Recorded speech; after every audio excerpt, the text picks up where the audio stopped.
ईश सुखशौनक भीष्मदाल्प्यान् रूपागदाचर वशिष्ठ विभीषणादीन् पुण्यातिमान् परम भागवतान् स्मरामि। पुण्यातिमान् नाम संकीर्तनं यस्य सर्वपाप प्रणाशनं प्रणाम दुःख समनः तं नमामि हरिपरं श्री हरये नमः। இன்றைய இனிய மாலையில் இங்குள்ள ஆத்ம பந்துக்கள் அனைவருக்கும் என் நமஸ்காரம்.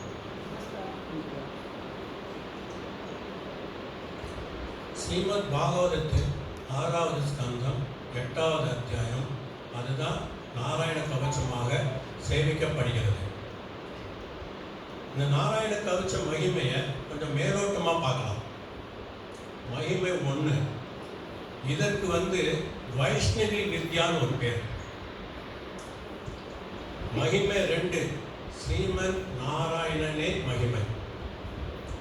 மகிமை 3, ஸ்ரீமத் பாகவதத்தில் ஒவ்வொரு பகவான் அவதாரமும் நமக்கு கவச்சமாக வருவது, அது ஒரு மகிமை. ஸ்ரீ மகாவிஷ்ணுவின் ஆயுதங்கள் நமக்கு கவச்சமாக வருவது ஒரு மகிமை. அப்புறம் பகவத்கீதால விபூதி யோகத்தில் 2 வார்த்தை வருது. கந்தர்வானா சித்திரரதகர். அந்த சித்திரரத அவர் ஒரு மகிமை செய்கிறார். பகவானே சித்திரரத ரூபத்தில் மகிமை செய்கிறார். அது ஒரு மகிமை, அது கதை வருது. அப்புறம் விபூதி யோகத்தில் மறுபடியும் பகவத்கீதாவில் ஆயுதானா அகம் வஜ்ரம். ததிச்சி முனிவர் நாராயண கவச்சம் அணிந்து தன்னுடைய உடம்புல இருக்கிற எல்லா எலும்பும் வஜ்ரம் அதாவது பலமாக, அதை ஒப்பாக வைரம் வஜ்ரத்துக்கு ஒப்பாக பலமாக இருந்த எலும்புகள், அது அவர் நாராயண கவச்சம் அணிந்து விபூதி யோக மகிமையை நமக்கு இந்த கதையில தெரியும். இப்போ நான் வைஷ்ணவி வித்யான்னு சொன்னேன். வித்யா அப்படின்னா பெருமை, அவித்யான சிறுமை. வித்யாவுக்கும் அவித்யாவுக்கும் என்ன வேறுபாடு அப்படிங்கிறத கடைசியில் என்னோட சொந்த அனுபவம் அகோபிலம் ஜாலா நரசிம்மர் சன்னதியில் நடந்தது ஒரு சின்ன கதையாக கடைசியில் நான் சொல்ல போகிறேன். இப்போ நாராயண கவச்சம் ஸ்கந்தம் 6 அத்தியாயம் 8, இதில் வரும் ஸ்லோகங்கள் லிஸ்ட் ஒவ்வொன்று என்னத்துக்கு சொல்லியிருக்கா அப்படின்ட்டு லிஸ்ட் சொல்கிறேன். ஸ்லோகம் 1லேருந்து 3 பரீட்சை சுகபிரம்மா இவர் 2 பேருக்கு நடுவில் நடந்த சம்வாதம். ஸ்லோகம் 4லேருந்து 11 அங்கநியாசம் கரநியாசம், இதனுடைய விவரம். அப்புறம் ஸ்லோகம் 12லேருந்து 19 ஸ்ரீ மகாவிஷ்ணுவின் அவதாரமே கவச்சமாக வருகிறது. ஸ்லோகம் 20லேருந்து 22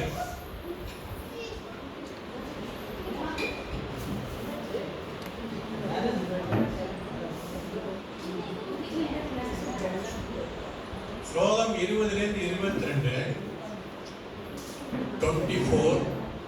24/365/100 ஆயுஷ் காலத்துக்கு கவச்சமா வருகிறது. அப்புறம் ஸ்லோகம் 27லேருந்து 34 Lord energies influence on us, அவருடைய எனர்ஜி நமக்கு எப்படி கவச்சமா வருகிறது அப்படின்னு 27 to 34, 35 to 40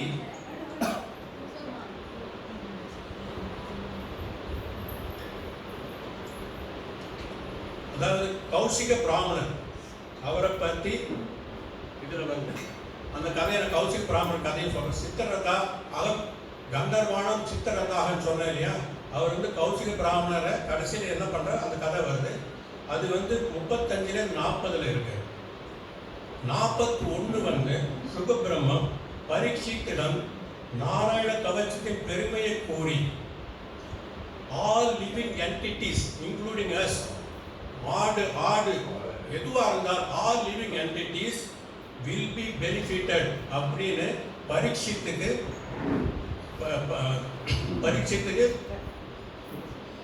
சுகபிரம்மன் சொல்றார். 42 கடைசி 100 அஸ்வமேத யாகம் செய்த மகேந்திரன் தேவேந்திரன் விஸ்வரூபாவிடமிருந்து சேவித்த நாராயண கவச்சம், விஸ்வரூபா தான் அவருக்கு சொல்ல போறது இல்லை, அது அணிந்து இந்திரலோகத்திற்கு புபுஜேஷியம்னா என்ஜாய்மெண்ட். சிம்பிளா சொன்னா நிறைய புபுஜேஷியம் வரப்போகுது. இதுல புபுஜேஷியம்னா கீர்த்தி, என்ஜாய்மெண்ட்.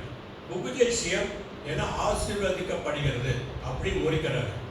இப்போ நான் என்ன பண்ண போறேன்னா, முதல் ஸ்லோகத்தை சொல்லிட்டு அப்புறம் ஃபர்தர் என்னன்னு பார்க்கலாம். முதல் ஸ்லோகம் ஸ்கந்தம் 6 அத்தியாயம் 8 ஸ்லோகம் 1.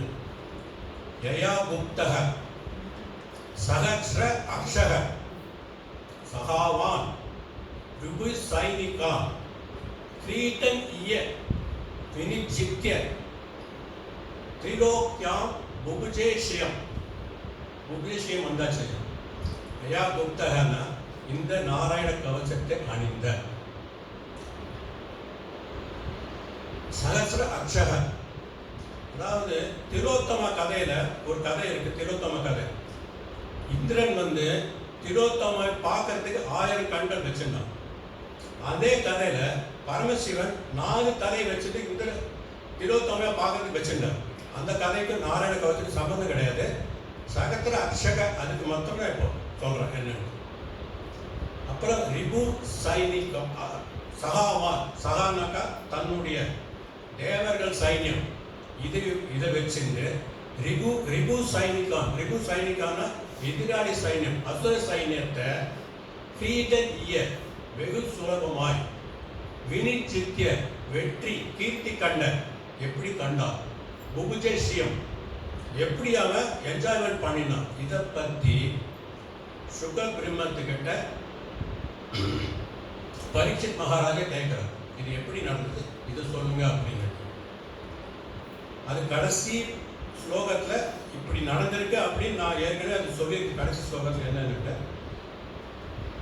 இது மீனிங் என்னன்னாக்கா, மீனிங் சொல்லியாச்சு. இப்படிப்பட்ட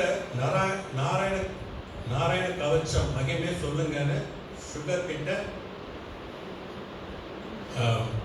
பரீட்சித் மகாராஜா சொல்லிட்டாரு. பரீட்சித் மகாராஜாவின் கேள்விக்கு உள்கருத்து என்ன, அதை நம்ம கொஞ்சம் பார்க்கணும். இந்திரன் அனுபவித்த உபஜேஷியம் அந்த நிலைமையில இவர் இல்லை. இப்போ பரீட்சித் மகாராஜா கிடையாது. ஏன்னா 3வது ஸ்ரீமத் பாகவதம் சப்தாகத்துல 3வது நாள் இது நடந்துருக்கு. இந்த கதை, இந்த கவச்சம் கதை நடந்துருக்கு. அப்போ அவர் என்ன சொல்றாருனாக்கா, இந்திரன் அனுபவித்த உபஜேஷியம் என்ற ஆனந்தமான நிலை தனக்கு இப்போது கிடையாது. பரீட்சித் ஏற்கனவே சிங்கி முனிவன் சாபத்திற்கு முழுமையாக ஒத்துண்டவர். சிங்கி முனிவன் தந்தை சமிகா முனிவர் கழுத்தில் இவர் செத்த பாம்பை போட்டு அதை சாபத்தை ஏற்றுட்டு இருக்கார்.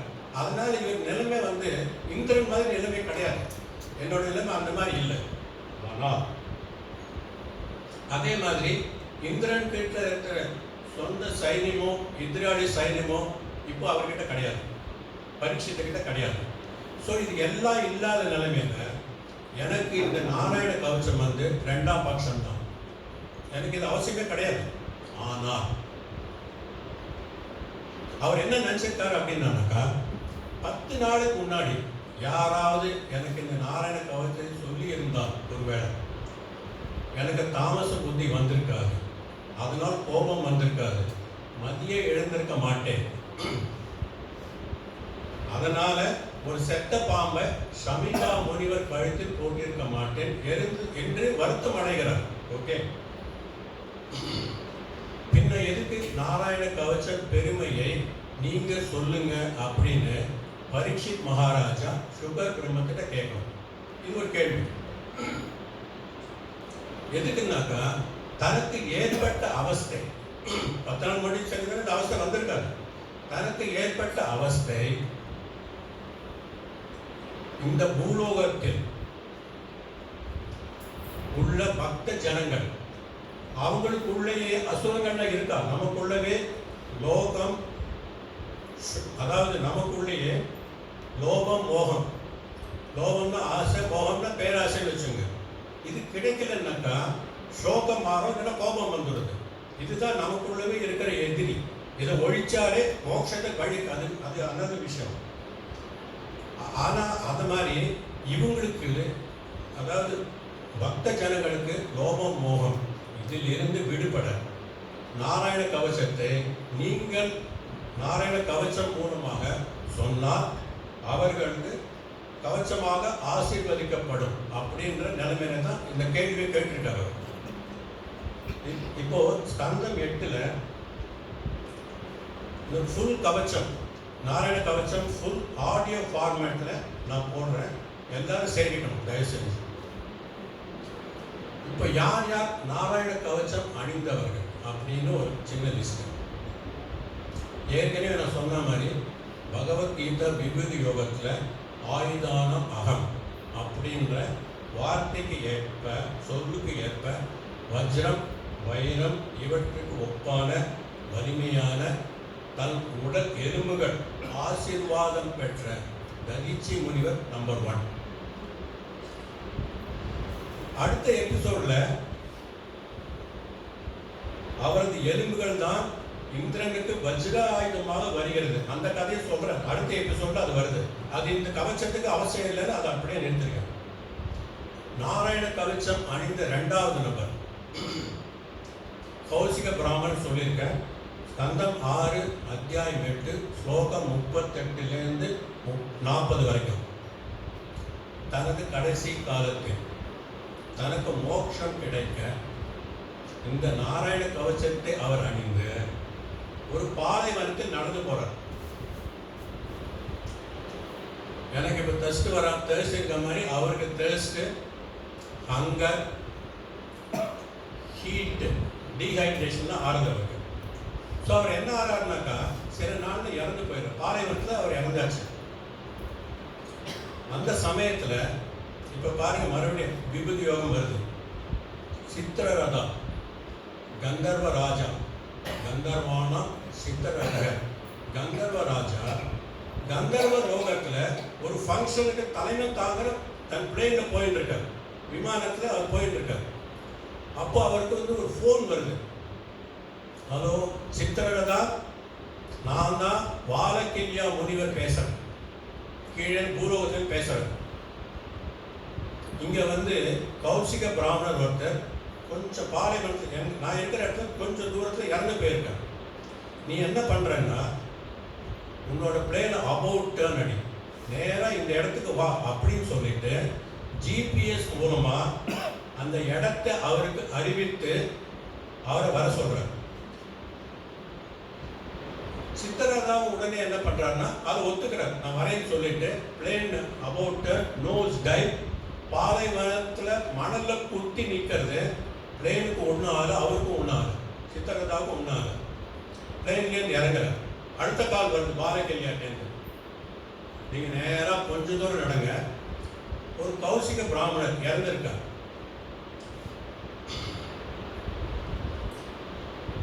அவருக்கு செய்ய வேண்டிய அந்திம சடங்கு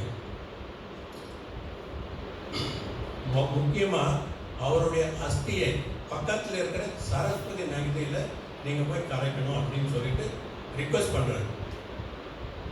அதாவது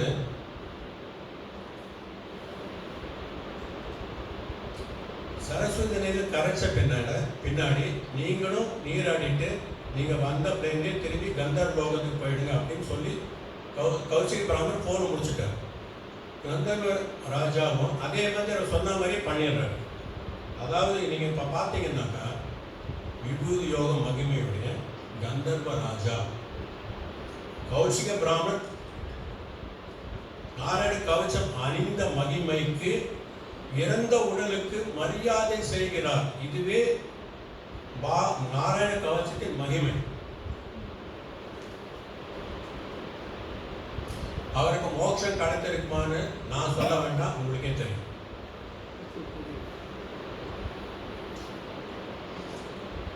இப்போ 2 பேரை பார்த்தோம், நாராயண கவசம் அணிந்தவர்கள். 4வது நபர்கள் யாருன்னாக்கா துஷ்ட பிரஜாபதி, அவருடைய மகன் விஸ்வரூபா. இவங்க 2 பேரும் நாராயண கவசம் அணிந்தவர்கள். இப்போ ஒரு ஸ்மால் டீவியேஷன், கதைக்கு இதுக்கு சம்மந்தம் இல்லை, நம்ம ஒரு இதுக்கு வித் கணேஷ். என்னங்க நீங்க சொல்ற கதையில எல்லாத்துலேயும் ஏரோப்ளேனோட பறக்கிறீங்க. போன வாட்டி கபில உபதேசம் சொல்லும்போது விஸ்வாவசு பிளேன்லேருந்து கீழே விழுந்தான்னு சொன்னீங்க, இப்போ இந்த மாதிரி சொல்றீங்க அப்படின்னு கணேஷ் கேட்டார்னாக்கா என்னோட பதில் என்னன்னாக்கா, என்னோட அடுத்த எபிசோடில் சொல்லும்போது சித்திர கேது ராஜா, அடுத்த எபிசோட்ல வருது, சித்திர கேது ராஜான்னு ஒருத்தர் விஷ்ணு விமானம், விஷ்ணு லோகத்திலேருந்து வந்த விமானத்துல சிவலோகம் மீது பறந்துட்டு இருக்கார் அப்படின்னு சொல்ல போறேன். அதனால பாகவதத்துல பிளேன் நிறைய பறக்கிறது, ஏரோப்ளேன் பாகவதத்துல நிறைய பறக்கிறது. ஓகே, அதே மாதிரி ஒவ்வொருத்தரும் நான் என்ன சொல்றேன்னாக்கா சும்மா அளந்து விடல, அதுக்குரிய ஸ்லோகங்கள் ரெஃபரன்ஸையும் நான் சொல்லிட்டு தான் இருக்கேன். அந்த பிளேன் வந்ததுல அது என்ன ஸ்லோகம்னு உங்களுக்கு சொல்லிட்டு போன வாட்டி சொல்றேன்.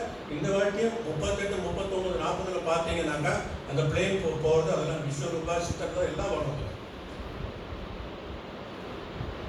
அப்புறம் இன்னொன்று நம்ம ஹரியை கேட்குறேன்னு வச்சுக்கோங்க, என்னங்க நீங்கள் எதுக்கு எடுத்தாலும் அடிக்கடி அடுத்த எபிசோடுன்னு சொல்லிட்டு இருக்கீங்களே, அடுத்த சத்சங்கத்துக்கு உங்களுக்கு இடம் பிடிக்க இப்பவே துண்டை போடுறீங்களா அப்படின்னு அவர் கேட்கல. ஹரி, எனக்கு அந்த மாதிரி ஆசை கிடையாது, அவசரமும் கிடையாது. அதாவது ஆப்பர்ச்சுனிட்டி சைக்கிள்ல எனக்கு எப்போ கிடைக்கிறதோ ஐ எம் ரெடி. அதுக்கு நான் ஒரு 4 டாபிக் லிஸ்ட் போட்டு வந்திருக்கேன். அதை சொல்லிடுறேன், மனசுல வச்சுங்க. 2 வருஷத்துல இது சொல்லிக்கலாம். 3வது ஸ்கந்தத்தை நான் 2 பார்ட்டா சொல்லியிருக்கேன். ஒன்று வந்து யக்ஞவராக அவதாரம், 2வது வந்து கபில உபதேசம். அதே மாதிரி 6வது ஸ்கந்தத்தை 2 பாகம். இன்னைக்கு நாராயண கவசம். தென் மற்ற அத்தியாயத்தில் இருக்க 6வது ஸ்கந்தத்தில் மற்ற அத்தியாயத்தில் இருக்கிற சமாச்சாரம் எல்லாமே ஸ்ரீமத் பாகவதத்தில் பக்தியின் ஏற்றம், பக்தியின் இரக்கம், அதுதான் அந்த 6வது ஸ்கந்தம் ஃபுல்லாகவே அதில் தான் இருக்கு. அஜாமினா அவன் கதையை கேட்டாலும் அவனுக்கு பக்தியின் ஏற்றம் இறக்கமும் இருந்திருக்கு, இந்திரனுக்கு இருந்திருக்கு, விஸ்வரூபாக்கு இருக்கு, நான் இப்போ சொல்ல போற விஸ்வரூபாக்கு இருந்திருக்கு, சித்திரகேது ராஜாவுக்கும் இருந்திருக்கு. இது எல்லாம் அடுத்த தலைப்பில் சொல்ல போறேன் நான். அதுக்கு அடுத்தது பக்தி ஏற்றத்தில் வாமன அவதாரம் பெருமை பெற்ற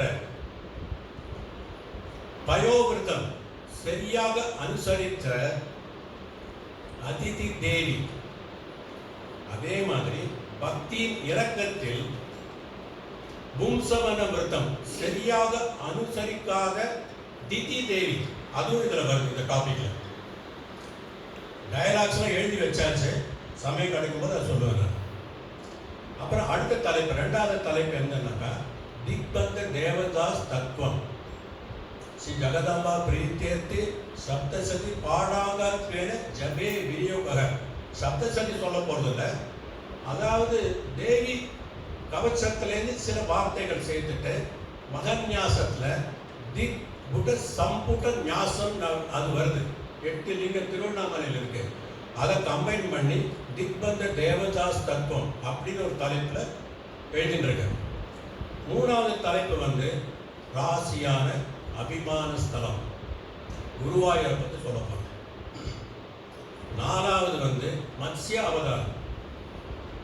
5வது வந்து ஸ்ரீமத் பாகவதத்தில் மகரிஷிகளின் சாதனை நிறைய இருக்கு, வேதனையும் இருக்கு.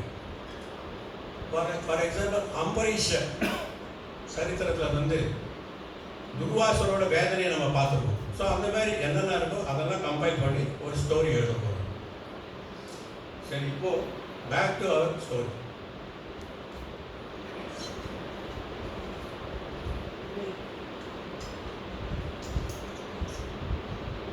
இப்போ 4 பேர் கவச்சம் அணிந்ததை பார்த்தோம். 5வது வந்து இந்திரன் கவச்சம் அணிந்தவர். இதுதான் 8வது அத்தியாயத்தில் நாராயண கவச்சமா சொல்லப்படுகிறது. இதற்கு காரணம் வந்து என்னத்துக்கு இவருக்கு இந்த கவச்சம் இந்திரனுக்கு தேவைப்பட்டது அப்படிங்கிற காரணம் வந்து அது சொல்றதுக்கு வந்து கொஞ்சம் 7வது அத்தியாயத்துக்கு நான் கொஞ்சம் போயிட்டு 8வதுக்கு திரும்பி வரணும். இந்திரனுக்கு உங்களுக்கு எல்லாருக்குமே தெரியும், அப்பப்போ கீர்த்தி ஏறித்துனா என்ன அகம் ஏறிடும், பக்தி இறங்கிடும். இது வந்து எப்படின்னா லைக் வாய்ஸ் சைன் வேவ் மாதிரி, வைஸ் வர்ஸா ஆப்போசிட்டாகவும் நடக்கும். பக்தி இறங்கிட்டுன்னு வச்சுங்க, ஸ்ரீ மகாவிஷ்ணுவோட காலை பிடிப்பான், இல்லைன்னா பிரம்மா காலை பிடிச்சிங்க, மறுபடியும் ஒரு அஸ்வமேத யாகம் செஞ்சுட்டு பக்தி ஏறிடும், உச்சம் எல்லாம் ஏறிடும், மறுபடியும் ஒரு அகம் வந்துடும். இந்த மாதிரி அவர் போயிட்டு வந்துட்டு இருக்கு. இதில் என்னென்ன பக்தியில் முக்கியமாக என்னன்னாக்கா, பெரிய பக்தியில் அவசியமே கிடையாது. ஸ்வதர்மக நான் ஏற்கனவே சொல்லிடுறேன், ஏதாவான் ஸ்வதர்மக சாங்கிய யோகா அப்படின்னு ஒரு இது சொல்லியிருக்காங்க. நம்மளோட கடமை ஸ்வதர்மகன நம்மளோட கடமையை ஒழுங்காக செஞ்சாலே அதுவே பக்தி. சும்மா பெரிய இதெல்லாம் காட்டிக்க வேண்டாம்.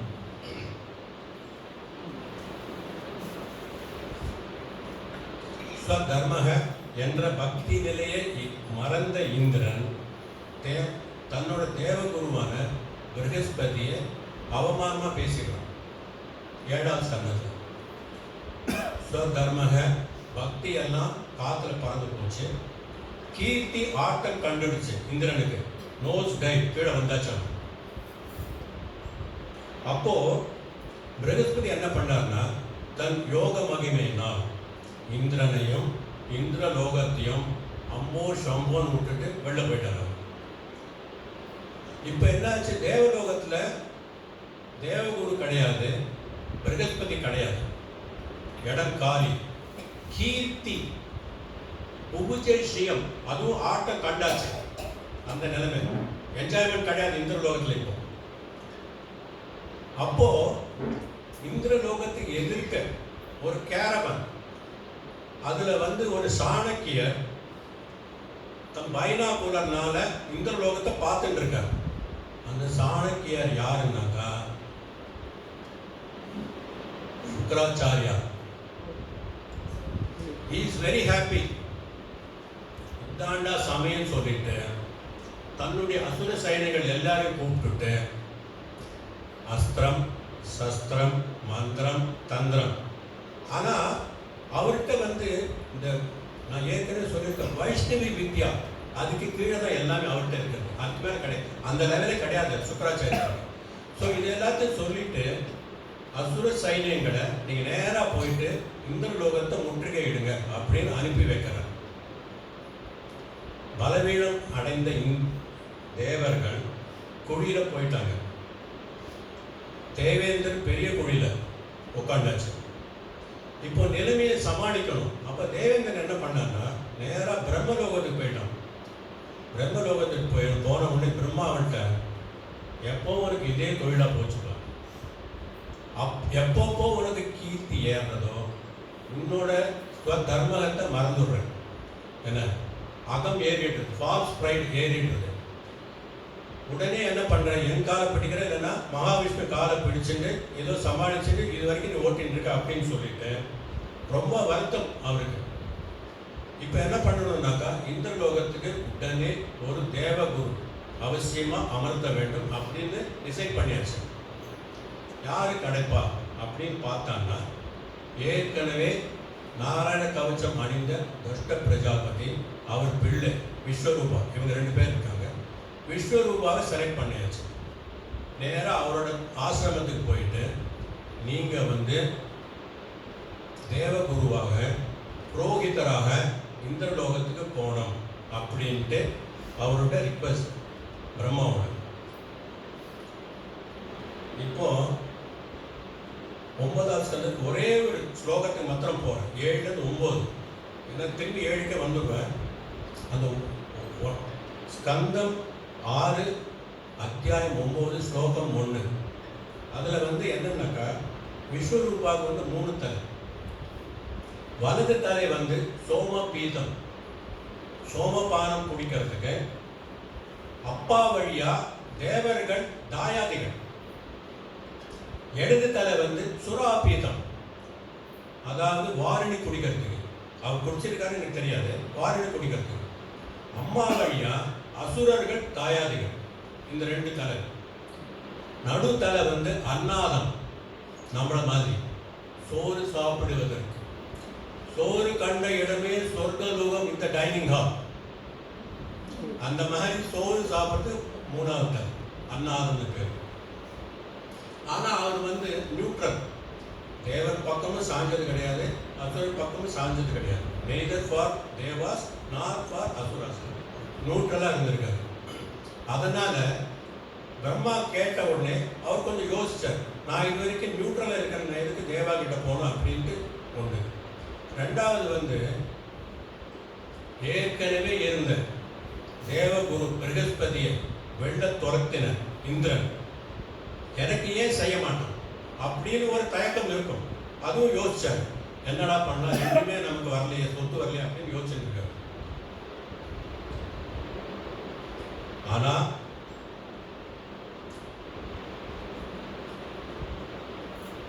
விஸ்வரூபாவுக்கு ஒரு கதி பின்னாடி கதையில, அது அடுத்த எபிசோட சொல்லும்போது சொல்றேன். தன்னை துரத்த மாட்டான்னு அவர் நினைச்சார்ல, துரத்தது மாத்திரக்கு அவன் கழுத்தையே வெட்டிட்டா இந்திரன். அடுத்த எபிசோட்ல வருது. என்ன நீண்ட யோசனைக்கு பிறகு இப்போ என்ன பண்ணாருன்னா, விஸ்வரூபா நான் சரி நான் தேவகுருவா வரத்துக்கு சம்மதிக்கிறேன் அப்படின்னு சொல்லி ஒத்துண்டாச்சு. எதுக்குன்னாக்கா நீங்க பதி பிரஜா லோகாதிபதி, உங்களுக்கு நான் மதிப்பு கொடுக்கணும், அதுக்கு கொடுத்துட்டு ஒத்துக்கிறேன் அப்படின்னு சொல்லிட்டு கூடவே ஒரு அஷ்யூரன்ஸையும் கொடுக்குறாரு. என்னன்னாக்கா நான் என்னைக்குமே செய்யும் தொழிலே தெய்வம், தேவலோகத்துக்கு விசுவாசமாக இருப்பேன்னு ஒரு அஷ்யூரன்ஸ் கொடுக்குறாரு. அந்த அஷ்யூரன்ஸும் காத்துல பிறகு பறக்க போகுது அடுத்த எபிசோட்ல.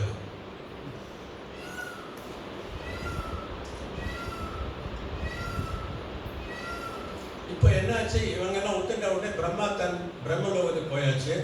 தேவேந்திரன் விஸ்வரூபா 2 பேரும் தேவலோகத்துக்கு வந்தாச்சு. தேவலோகத்து நிலைமையை பார்த்த, ஒரே கடைவரமான நிலைமை பார்த்த விஸ்வரூபா அவரே ஆடிட்டார். என்னடா நம்மளால சமாளிக்க முடியுமா அப்படின்ற நிலைமைக்கு ஆடிட்டார். உடனே அவர் என்ன நினைச்சாருனாக்கா, இதுக்கு ஒரே நிவாரணம் நாராயண கவச்சம் தான். இந்திரன் நாராயண கவச்சம் அணிய வேண்டும் அப்படின்னு டிசைட் பண்ணியாச்சு. கவச்சம் அணியறதுக்கு முன்னாடி தேக சுத்தி செய்யணும் இந்திரன். இப்போ அவன்கிட்ட இந்திரா நீ போய் தேக சுத்தி செஞ்சுடுவா அப்படின்னாக்கா, இந்திரன் என்ன பண்ணுவான்னாக்கா தன்னோட மற்ற தேவர்களெல்லாம் கூப்பிட்டு தனக்கே அபிஷேகம், பால் அபிஷேகம், பன்னீர் அபிஷேகத்தை இந்த மாதிரி அபிஷேகம்லாம் செஞ்சுட்டு இருப்பான் தனக்கே. இதுக்கு வந்து 3-4 மணி நேரம் ஆகிடும், 3 or 4 hours ஆகிடும். போர்க்கால அடிப்படையில் அதெல்லாம் வேலைக்கு ஆகாது அப்படின்னு விஸ்வரூபா சொல்ற. நீ வந்து என்ன பண்றேன்னா முகம் கை கால் ஆரம்பிக்கும்.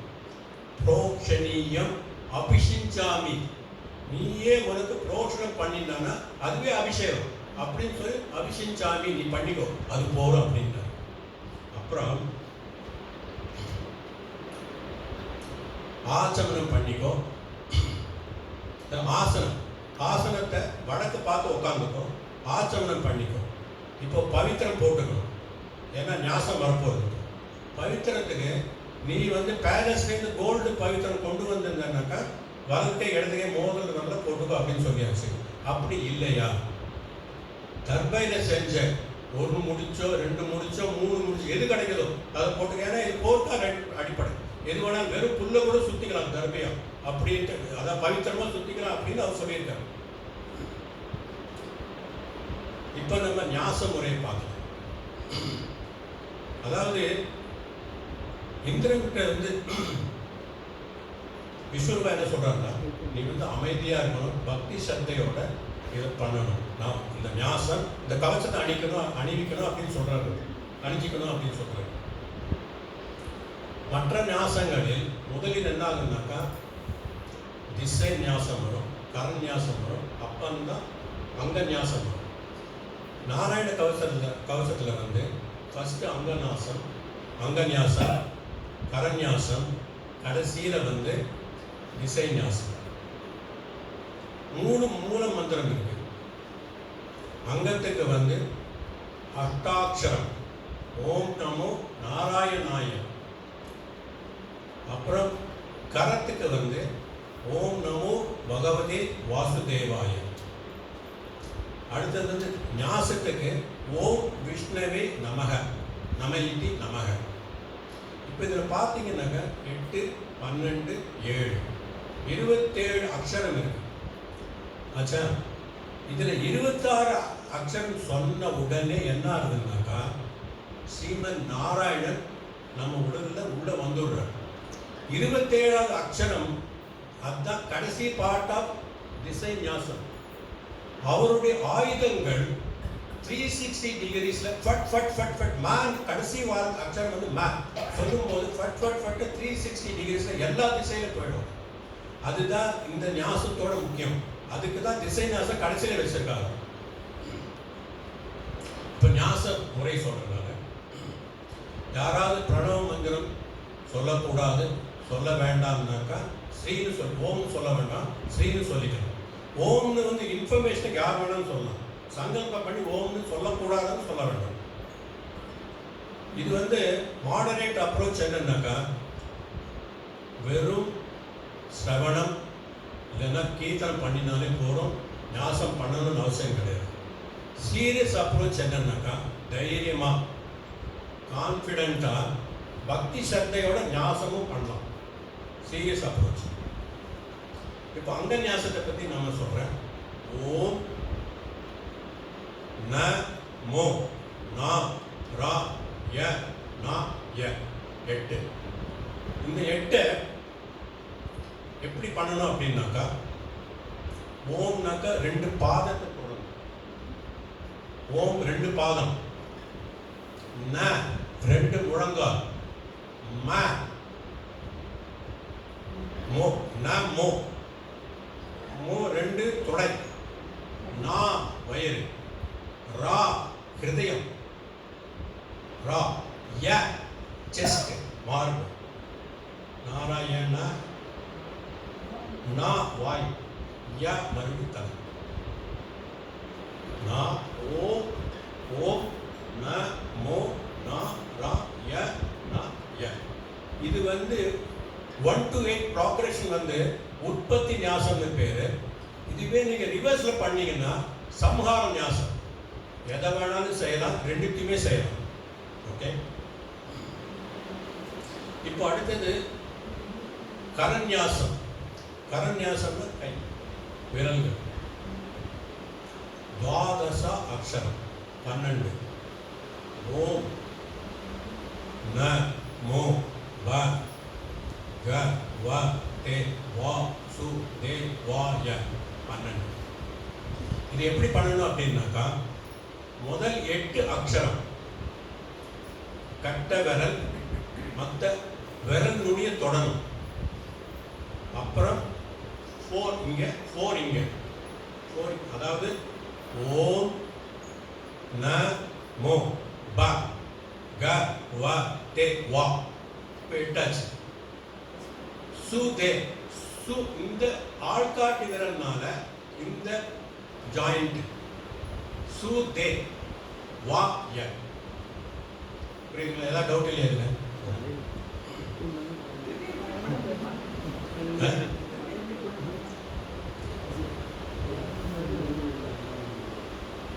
ஓம் ந மோ வா சு தே வா ய.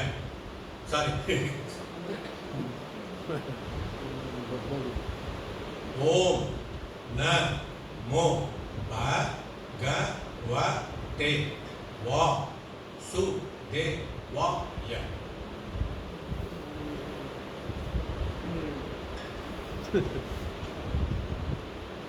தென் திசைநியாசம். திசைநியாசம் வந்து ஓம் விஷ்ணவே நம இதி. ஓம் இதயம், வி டாப் ஆஃப் ஹெட், இஷ் வந்து புருவோர் மத்திய, புருவத்துக்கு நடுவில் இஷ், இஷ். ந குடுமி சிகா, வே ரெண்டு கண்ணு நேத்திரம், வே. ந அப்படின்னா எல்லா ஜாயிண்ட்டும், இதெல்லாம் கூட ஜாயிண்ட் தான், இதெல்லாம் ஜாயிண்ட், இதெல்லாம் உடம்புல கூட எல்லாம் இங்கே இருக்கு, இங்கே இருக்கு, இங்கே இருக்கு, இங்கே இருக்கு. அப்புறம் இதெல்லாம் கூட ஜாயிண்ட் தான், எல்லா ஜாயிண்ட். இல்லைன்னா மனுஷன் நினைச்சுட்டா கூட போகிறோம், எல்லா ஜாயிண்ட்டையும் தொடரணும். இப்போ மான் நான் சொல்லலை, நால முடிச்சிருக்கேன். ஓம் விஷ்ணவே நான் முடிச்சிருக்கேன். ஓம் வி இஷ் ந வே ந ஜாயின். மான் சொல்றதுக்கு முன்னாடி இப்போ என்ன இருந்ததுனாக்கா, ஸ்ரீமத் நாராயணன் இத்தனை நீங்கள் நம்ம இது மந்திரம் உச்சரிச்சதுக்கு உங்கள் உடம்புல ஏறியாச்சு. நம்ம ஆத்மாவும் பரமாத்மாவும் ஒன்று சேர்ந்த நிலை. இனி அவர் தான் வேலை செய்வார். அதாவது அவருடைய ஆயுதங்கள் எல்லா நேரங்களும் ஃபட் ஃபட் ஃபட்னு மான் சொன்னாலும் எல்லா இடத்துலையும் கவச்சமாக ஆயுதம் போயிடும். மான் ஆச்சுங்களா? இதில் ஏதாவது யாருக்காவது டவுட் இருந்தால் மறுபடியும் வேணா சொல்கிறேன். எது?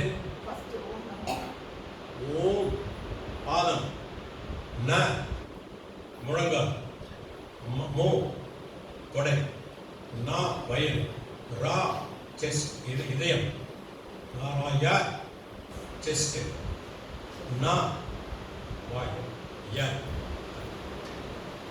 இது வந்து உற்பத்தி, அது வந்து கம்மா.